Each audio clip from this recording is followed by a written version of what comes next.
दोस्तों आपने सुना होगा जो लोग हैंडल लेजर वेल्डिंग मशीन बेचते हैं वो बोलते हैं कि हमारी वेल्डिंग मशीन 3 in 1 है या 4 in 1 है। तो इस वीडियो में हम आपको 4 in 1 या 3 in 1 का मीनिंग बताएंगे। हम इस मशीन की सारी जो अलग अलग फ़ीचर हैं वेल्डिंग के अलावा जो इसकी 3 और फीचर हैं उनके बारे में आपको बताएंगे और प्रैक्टिकल करके दिखाएंगे कि वो कितने यूज़फुल हैं। तो वीडियो में आखिर तक आप हमारे साथ बने रहिएगा। दोस्तों इस वीडियो में हम जो लेज़र वेल्डिंग मशीन यूज़ कर रहे हैं उसमें 1500 वाट का लेज़र सोर्स लगा है मैक्स फोटोनिक्स का, और जो ये हमारी जो गन है ये रे टूल कंपनी की है। रे टूल कंपनी क्लेम करती है कि ये 4 in 1 गन है। तो हम आपको जो चारों मोड हैं वेल्डिंग के अलावा जो 3 और मोड हैं वो इस वीडियो में आपको करके दिखाएंगे कि उन मोड्स का क्या यूज़ है। दोस्तों वीडियो में आगे बढ़ने से पहले हम आपको बताना चाहेंगे कि अगर आप अलग अलग तरह की लेज़र मशीन्स में इंटरेस्टेड हैं जैसे लेज़र कटिंग, लेज़र वेल्डिंग, तो हमारे इस यूट्यूब चैनल को सब्सक्राइब करिएगा। हम इसी तरह की मशीनरी में डील करते हैं और अगर आपको कुछ मशीन के बारे में जानकारी चाहिए तो आप दिए गए नंबर पर संपर्क भी कर सकते हैं। तो आइए आगे बढ़ते हैं। तो हम सबसे पहले वेल्डिंग के बारे में बताते हैं कि ये मशीन किस तरह की वेल्डिंग करती है और किस तरह की इस मशीन की सेटिंग होती है और क्या इस मशीन की कैपेबिलिटी होती है। अब हम आपको बताते हैं कि ये 4 फीचर कौन सी होती हैं। तो पहली फ़ीचर तो बहुत ही ऑब्वियस है क्योंकि ये वेल्डिंग मशीन है, तो पहली फ़ीचर होती है लेज़र वेल्डिंग की। तो लेज़र वेल्डिंग के लिए कुछ इस तरह की अटैचमेंट होती है, साथ में हम वायर फीडर यूज़ करते हैं। ये वायर फीडर की अटैचमेंट लगानी होती है। 2 इस तरह की अटैचमेंट लगा के हम वेल्डिंग कर पाते हैं। वेल्डिंग के अलावा 3 और फीचर हैं जिसके बारे में हम आपको बताने जा रहे हैं। आमतौर पर क्लीनिंग फ़ीचर का लोगों को पता होता है कि लेज़र वेल्डिंग के साथ क्लीनिंग फ़ीचर भी आती है। तो क्लीनिंग को यूज़ करने के लिए ये वाली नोज़ल हटा के हमें इस तरह की नोज़ल लगानी पड़ती है। साथ में हमें इसका फोकस लेंस भी चेंज करना पड़ता है। तो इसकी फ़ोकस यहाँ पे ना होके थोड़ी दूर हो जाती है, लगभग 300 mm दूर हो जाती है, जिससे हम रिमोट क्लीनिंग कर सकते हैं। मतलब जो मेरी चीज़ क्लीन करनी है वो लगभग इतनी दूर मेरी गन से रहेगी और मैं उसको आसानी से रिमोटली क्लीन कर पाऊँगा। तो जो सेकंड फीचर हो गई वो रिमोट क्लीनिंग की फ़ीचर हो गई या लेज़र क्लीनिंग की फ़ीचर हो गई। उसके बाद थर्ड जो फीचर है वो भी क्लीनिंग की फ़ीचर है। उसके लिए इस तरह की अटैचमेंट होती है। जब हम वेल्डिंग करते हैं आमतौर पर जैसे हम CO2 से वेल्डिंग कर रहे हैं तो कुछ कालापन आ जाता है, लेज़र वेल्डिंग में भी कुछ कालापन आ जाता है। तो उसको एक तो साफ़ करने का तरीका होता है कि आप कोई केमिकल यूज़ करें, दूसरा साफ़ करने का तरीका होता है कि आप ये वाली अटैचमेंट यूज़ करें। और हमारी मशीन के अंदर सेटिंग होती है, तो ये वाली अटैचमेंट यूज़ करने के बाद जो हमारा वेल्ड है उसके ऊपर हम इसको इस तरह से हल्के हल्के फिरा देते हैं और जिससे मेरी सीम क्लीन हो जाती है, उसका कालापन चला जाता है। तो अगर आप सिर्फ लेज़र वेल्डिंग से बिना कोई मेहनत करे वेल्डिंग करना चाह रहे हैं और हल्का फुल्का वेल्ड दिखने में आपको कोई इशू नहीं है तो आप लेज़र वेल्डिंग करके ये सीम क्लीनिंग वाली फ़ीचर यूज़ कर सकते हैं।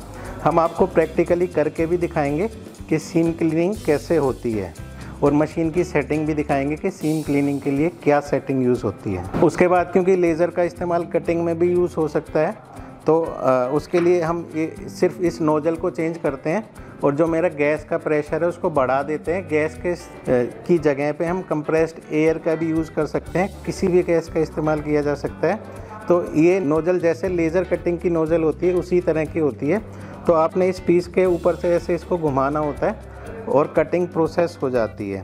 तो अब हम प्रैक्टिकली ये चारों फीचर आपको करके दिखाएंगे कि ये चारों फीचर काम कैसे करती है, मशीन के अंदर इसकी क्या सेटिंग होती है और क्या इसका रिज़ल्ट आता है। दोस्तों अब आप स्क्रीन पे जो देख रहे हैं लेज़र वेल्डिंग का कंट्रोलर है। आप देख सकते हैं कि इसकी चारों फीचर हमें दिख रही है। जो फर्स्ट है वो वेल्ड की है। वेल्डिंग अगर हम वेल्ड चूज़ करेंगे तो वेल्डिंग के अंदर जाके हम अगले फीचर चूज़ कर सकते हैं कि हमें कितनी पावर करनी है, कितनी हमें वेल्डिंग की विड्थ देनी है या कितनी मेरी वायर फीडर की स्पीड होगी।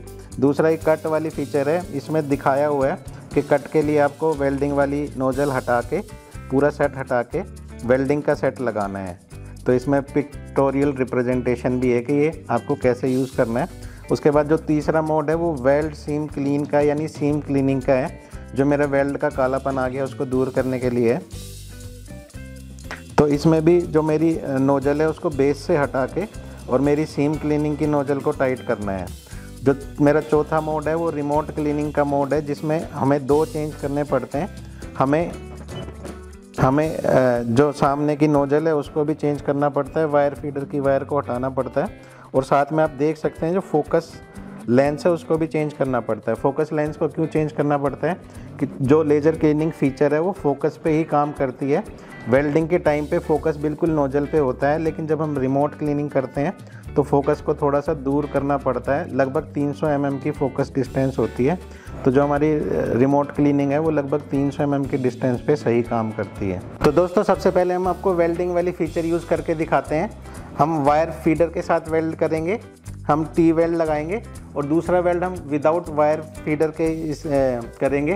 तो 2 तरह के वेल्ड हम आपको करके दिखा रहे हैं। उसके बाद हम इस नोजल को चेंज करेंगे और आपको सीम क्लीनिंग वाली फीचर दिखाएंगे। तो दोस्तों हमने जो अटैचमेंट लगाई हुई है ये वेल्डिंग की अटैचमेंट है और साथ में हम वायर फीडर यूज़ कर रहे हैं।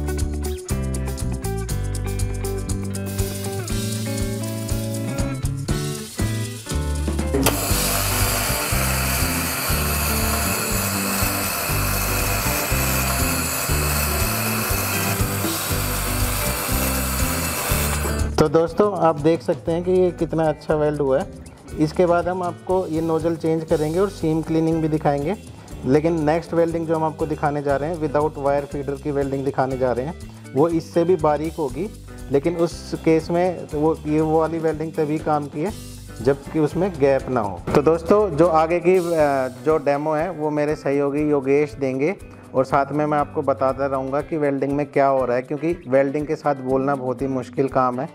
तो मैं साथ में बोलता रहूँगा, आपको समझाता रहूँगा और योगेश जी आपको सारी प्रोसेस आगे करके दिखाएंगे। तो अभी हम जो नेक्स्ट वेल्ड करेंगे वो वेल्डिंग विदाउट वायर करेंगे।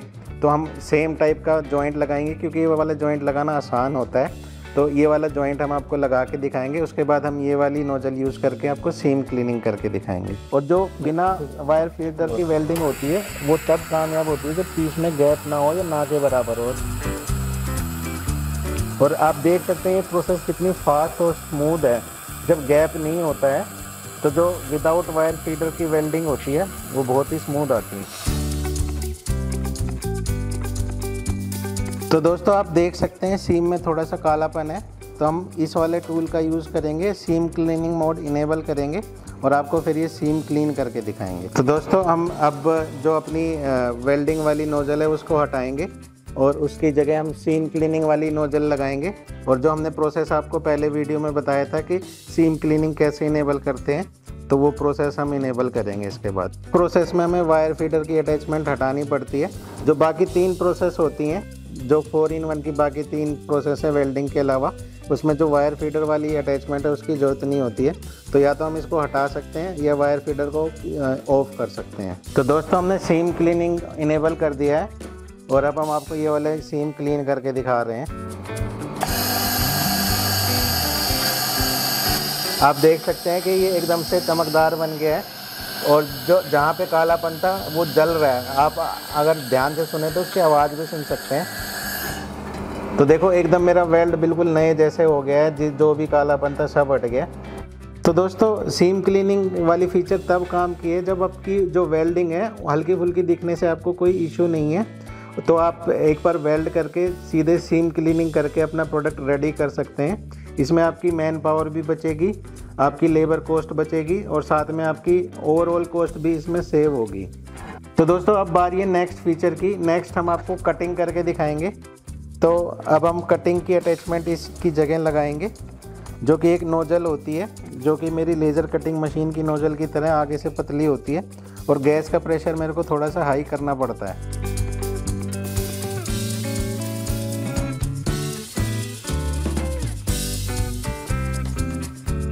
तो कटिंग करते हुए आपको ध्यान रखना है कि एक तो गैस का प्रेशर थोड़ा हाई होना चाहिए, दूसरा जो फोकस है वो मेरे मटेरियल के ऊपर होना चाहिए। तो दोस्तों अब हम 0.8 mm पे आपको कटिंग करके दिखाएंगे। कटिंग में आपको ध्यान रखना है कि जो फोकस है मेरी शीट पे होना चाहिए, तो इसको हल्का टच करके ही कटिंग करनी है। तो दोस्तों कटिंग की फीचर आप फ्री हैंड कटिंग कर सकते हैं और ये कटिंग की फीचर उन जगह बहुत काम की होती है जहाँ आप दूसरे टूल से अपना हाथ ना पहुँचा पा रहे हो। तो उन एरिया में ये वाली कटिंग आप बहुत अच्छे से इस्तेमाल कर सकते हैं। तो दोस्तों जो मेरी लास्ट फीचर है, जो 4-in-1 की लास्ट फीचर है, वो लेज़र क्लीनिंग की है। तो उसके लिए मैंने ये रस्टेड पाइप चूज़ करा है। तो अपनी सारी अटैचमेंट चेंज करेंगे, अपना फोकस लेंस भी चेंज करेंगे, फिर हम आपको इसको क्लीन करके दिखाएंगे। तो जो हमारी कटिंग की अटैचमेंट लगी हुई थी उसको हमें हटाना है और उसकी जगह हमें सीम क्लीनिंग वाली अटैचमेंट लगानी है। तो इसमें 2 अटैचमेंट है, एक तो मेरी नोज़ल है, दूसरा मेरा लेंस है। तो हमें क्योंकि फोकस डिस्टेंस चेंज करनी है, उसके लिए मेरे को ये फोकस लेंस भी चेंज करना पड़ेगा। क्योंकि ये प्रक्रिया पूरी डिफरेंट है, तो इसमें थोड़ा चेंज करना थोड़ा लेंथी प्रोसेस है। इसमें लगभग 1 मिनट चेंज करने में लगेगा, तो हम आपको फास्ट फॉरवर्ड करके दिखाएंगे।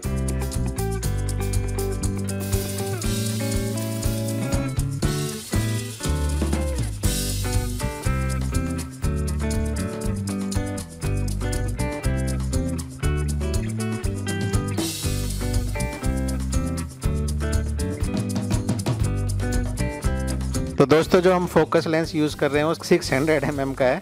मतलब जो क्लीनिंग प्रोसेस होगी वो लगभग 2 फुट दूर से हम कर सकते हैं। तो हम अब इसका ये फोकस लेंस चेंज करने जा रहे हैं। और ये जो क्लीनिंग की प्रोसेस है वो बहुत देखने में बहुत ही मज़ेदार होती है। तो आप वीडियो में हमारे साथ बने रहिएगा, आपको ये देखने में ज़रूर मज़ा आएगा। तो हमने अपना पाइप भी मंगवा लिया है। तो हम इस पाइप की रस्ट आपको इस लेज़र क्लीनिंग मशीन की सहायता से अब रिमूव करके दिखाएंगे। तो हमने जो आपको फ़ीचर बताई थी कि आपको डिस्प्ले में अपनी चौथी फीचर चूज़ करनी है और उसके बाद ये वाली प्रोसेस हो सकती है। दोस्तों हम इस जंग लगे पाइप को क्लीन करके दिखा रहे हैं। हमें थोड़ी दूर से क्लीन करना पड़ता है और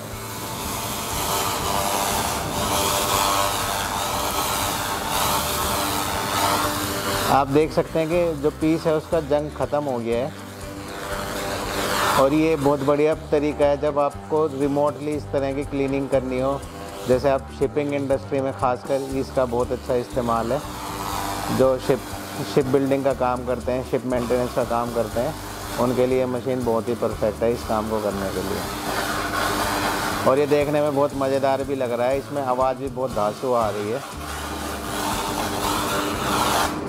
जैसा हमने बताया कि ये रिमोट एरिया में क्लीनिंग करने के लिए अच्छी चीज़ है। इससे पाइप के अंदर भी थोड़ी बहुत क्लीनिंग कर सकते हैं। जैसे अब हम आपको अंदर क्लीनिंग करके दिखा रहे हैं। इस टाइप की क्लीनिंग आप किसी टूल से करोगे तो आपको बहुत मेहनत लगेगी, लेकिन इस मशीन से थोड़ी सी इजीली हो जाएगी।